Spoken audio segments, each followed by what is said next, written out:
Assalamualaikum warahmatullahi wabarakatuh. Pada kesempatan kali ini, kami kelompok 7 Hyoka akan mempresentasikan materi prosedur pelaksanaan tes hasil belajar dengan anggota kelompok yaitu saya sendiri, Muhammad Nurdin Andriawan, lalu ada Farhan Abdurrafi, dan yang terakhir ada Ainul Yakin. Lalu untuk yang pertama adalah definisi dan macam-macam prosedur pelaksanaan tes hasil belajar. Yang pertama adalah prosedur. Prosedur merupakan rincian langkah-langkah dari sistem dan rangkaian kegiatan yang saling berhubungan erat satu sama lainnya untuk mencapai tujuan tertentu. Lalu untuk pelaksanaan merupakan suatu tindakan untuk mengusahakan agar semua anggota kelompok berusaha untuk mencapai sasaran yang sesuai dengan perencanaan, manajerial, dan usaha-usaha organisasi. Lalu ada tes, yaitu cara yang dapat digunakan atau prosedur yang dapat ditempuh dalam rangka pengukuran dan penilaian yang dapat berbentuk pemberian tugas atau serangkaian tugas sehingga dapat dihasilkan nilai yang dapat melambangkan prestasi. Lalu ada hasil belajar, merupakan perubahan tingkah laku sebagai hasil belajar dalam pengertian yang lebih luas, mencakup bidang kognitif, afektif, dan psikomotorik. Lalu, dari pengertian-pengertian dan definisi-definisi tersebut, bisa disimpulkan bahwa definisi prosedur pelaksanaan tes hasil belajar merupakan langkah-langkah dalam suatu tindakan untuk mengusahakan yang dapat ditempuh dalam langkah pengukuran dan penilaian yang pada hakikatnya adalah perubahan tingkah laku sebagai hasil belajar yang mencakup bidang kognitif, afektif, psikomotorik, sehingga dapat dihasilkan nilai yang melambangkan prestasi. Lalu untuk macam-macamnya, yang pertama adalah prosedur pelaksanaan tes tertulis. Yaitu yang pertama adalah tempat berlangsungnya tes dipilihkan yang jauh dari keramaian, kebisingan, suara hiruk-pikuk, dan lalu lalangnya orang. Lalu, ruangan tes harus cukup longgar, tidak berdesak-desakan, tempat duduk diatur dengan jarak tertentu untuk mencegah kerjasama yang tidak sehat. Lalu selanjutnya, ruangan tes sebaiknya memiliki sistem pencahayaan dan pertukaran udara yang baik.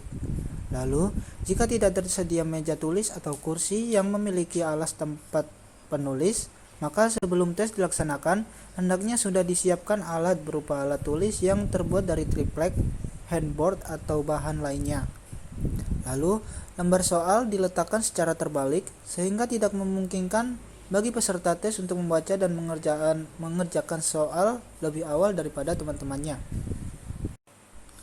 Lalu, pengawas jalannya tes hendaknya berlaku wajar, jangan terlalu banyak bergerak dan terlalu sering jalan-jalan dalam ruangan sehingga mengganggu konsentrasi peserta tes. Lalu, sudah ditentukan sebelumnya sanksi yang dapat dikenakan kepada peserta tes yang berbuat curang. Selanjutnya adalah sebagai bukti mengikuti tes, harus disiapkan daftar hadir yang harus ditandatangani oleh setiap peserta didik. Lalu, jika waktu yang ditentukan telah habis, hendaknya peserta tes diminta untuk menghentikan pekerjaannya dan secepatnya meninggalkan ruangan tes. Dan yang terakhir adalah, pada berita acara pelaksanaan harus dituliskan secara lengkap berapa orang peserta tes yang hadir dan siapa saja yang tidak hadir, dengan menulis jumlahnya dan mengurutkan sesuai dengan nomor urut, nomor induk, nomor ujian, dan lain sebagainya. Lalu, yang kedua adalah prosedur pelaksanaan tes lisan. Yang pertama adalah sebelum tes lisan dilaksanakan, seyogyanya tester sudah melakukan inventarisasi sebagai berbagai jenis soal yang akan diajukan kepada peserta tes dalam tes lisan tersebut. Lalu, sebab butir soal yang telah ditetapkan untuk diajukan dalam tes lisan itu juga harus disiapkan sekaligus pedoman atau ancar-ancar jawaban betulnya. Lalu, jangan sekali-sekali menentukan skor atau nilai hasil tes lisan setelah seluruh peserta tes menjalani tes lisan. Lalu, tes hasil belajar yang dilaksanakan secara lisan hendaknya jangan sampai menyimpang atau berubah arah dari evaluasi menjadi diskusi. Selanjutnya, untuk menegakkan prinsip objektivitas dan prinsip keadilan, dalam tes yang dilaksanakan secara lisan itu, tester hendaknya jangan sekali-sekali Jangan sekali-kali memberikan angin segar atau memancing-mancing dengan kata-kata, kalimat-kalimat, atau kode-kode tertentu yang sifatnya menolong peserta tes. Lalu, tes lisan harus berlangsung secara wajar. Jangan sampai menimbulkan rasa takut, gugup, atau panik di kalangan peserta tes. Lalu, sebaiknya tester mempunyai pedoman atau wancar-wancar yang pasti, berapa lama atau berapa waktu yang disediakan bagi tiap peserta tes dalam menjawab soal-soal atau pertanyaan-pertanyaan pada tes lisan tersebut. Selanjutnya, pertanyaan-pertanyaan yang diajukan dalam tes hendaknya dibuat bervariasi, dalam arti bahwa sekalipun inti persoalan yang ditanyakan itu sama, namun cara pengajuan pertanyaannya dibuat berlainan atau beragam. Dan yang terakhir, diusahakan agar tes lisan berlangsung secara individual, satu demi satu, agar tidak mempengaruhi mental peserta tes yang lain. Dan macam prosedur pelaksanaan tes yang terakhir adalah prosedur pelaksanaan tes perbuatan. Tes perbuatan pada umumnya digunakan untuk mengukur taraf kompetensi yang bersifat keterampilan atau psikomotorik. Karena tes ini bertujuan ingin mengukur keterampilan, maka sebaiknya tes perbuatan ini dilaksanakan secara individual. Dalam melaksanakan tes perbuatan itu, ada beberapa hal yang perlu diperhatikan oleh tester. Yaitu yang pertama adalah tester harus mengamati dengan secara teliti cara yang ditempuh oleh peserta tes dalam menyelesaikan tugas yang telah ditentukan.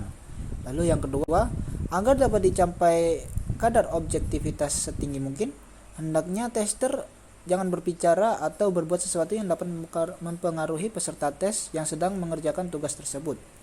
Dan yang terakhir adalah, dalam mengamati peserta tes yang sedang melaksanakan tugas itu, hendaknya tester telah menyiapkan instrumen berupa lembar penilaian yang di dalamnya telah ditentukan hal-hal apa saja yang harus diamati dan diberikan penilaian. Selanjutnya, bentuk-bentuk tes bahasa 1. Yang pertama ada tes bunyi bahasa. Tes bunyi bahasa dapat pula dimaksudkan untuk memperoleh informasi tentang tingkat penguasaan hafal bunyi bahasa yang bersifat aktif produktif.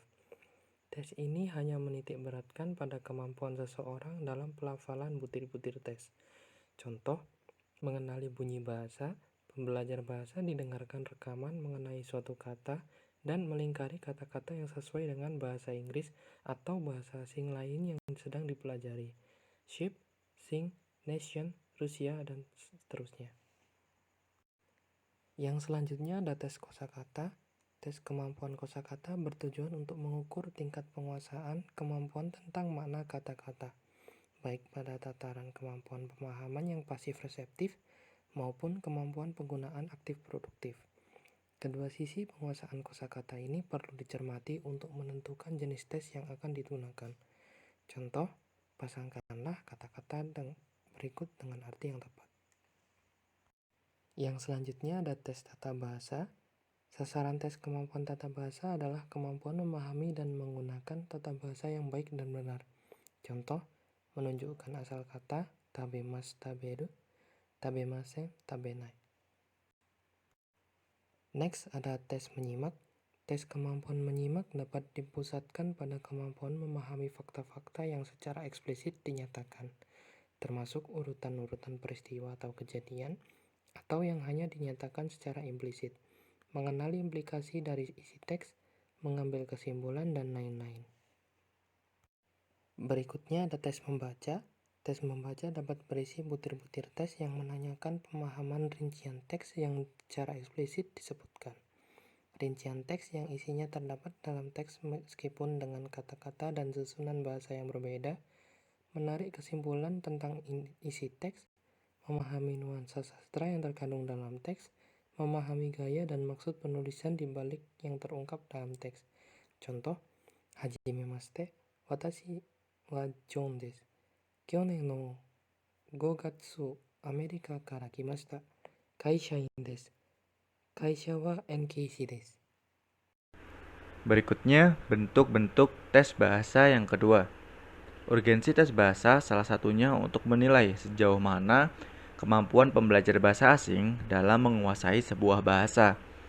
Bentuk-bentuk tes diantaranya tes bunyi bahasa, tes kosakata, tes tata bahasa, tes menyimak, tes membaca, tes berbicara, tes menulis, tes dikte, tes close, dan tes C. Pertama, tes berbicara. Tes kemampuan berbicara dimaksudkan untuk mengukur tingkat kemampuan mengungkapkan diri secara lisan. Tingkat kemampuan berbicara ini ditentukan oleh kemampuan untuk mengungkapkan isi pikiran sesuai dengan tujuan dan konteks pembicaraan yang telah dilakukan. Bagaimana isi pikiran disusun sehingga jelas dan mudah dipahami dan diungkapkan dengan bahasa yang dikemas dalam susunan tata bahasa yang wajar. Pilihan kata-kata yang tepat, serta lafal dan intonasi yang sesuai dengan tujuan dan sifat kegiatan bicara yang telah dilakukan. Bentuk-bentuk tes berbicara dia sebagai berikut: berbicara singkat, menceritakan kembali, atau berbicara bebas. Contoh soalnya seperti guru membacakan sebuah cerita dan pembelajar bahasa asing menceritakan ulang inti dari cerita tersebut. Berikutnya, tes menulis. Tes kemampuan menulis diselenggarakan dengan tujuan untuk mengukur tingkat penguasaan kemampuan mengungkapkan pikiran kepada orang lain secara tertulis. Pengukuran tingkat kemampuannya pada dasarnya mengacu pada relevansi isi, keteraturan penyusunan isi, bahasa yang digunakan. Penggunaan bahasa pada tes menulis lebih menekankan penyusunannya, karena waktu yang lebih longgar untuk memilih kata-kata dan menyusunnya dengan lebih tepat. Bahkan peluang untuk memperbaiki dan melengkapi apa yang kurang jelas.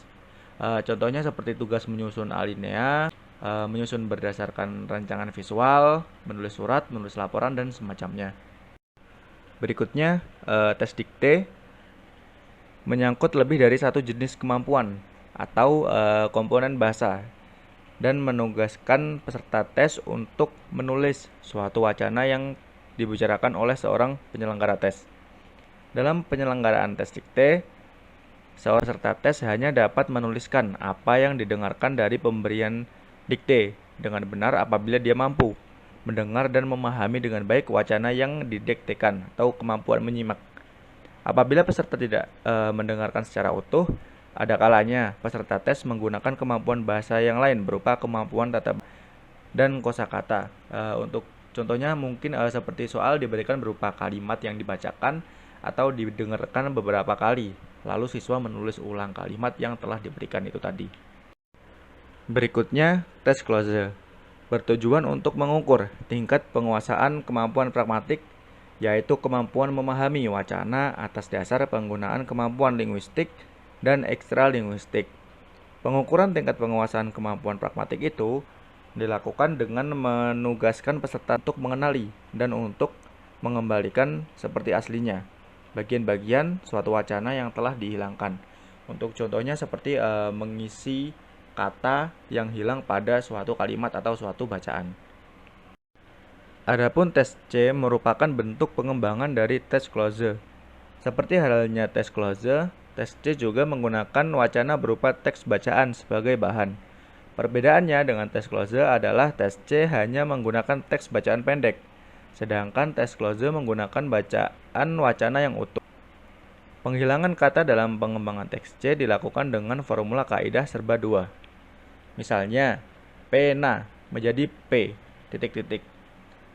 Apabila jumlah huruf pada suatu kata itu ganjil, maka bagian yang dihilangkan adalah bagian yang lebih besar daripada yang ditahankan. Contoh pada kata kalimat dalam bentuk tes C menjadi kal titik-titik-titik-titik seperti itu.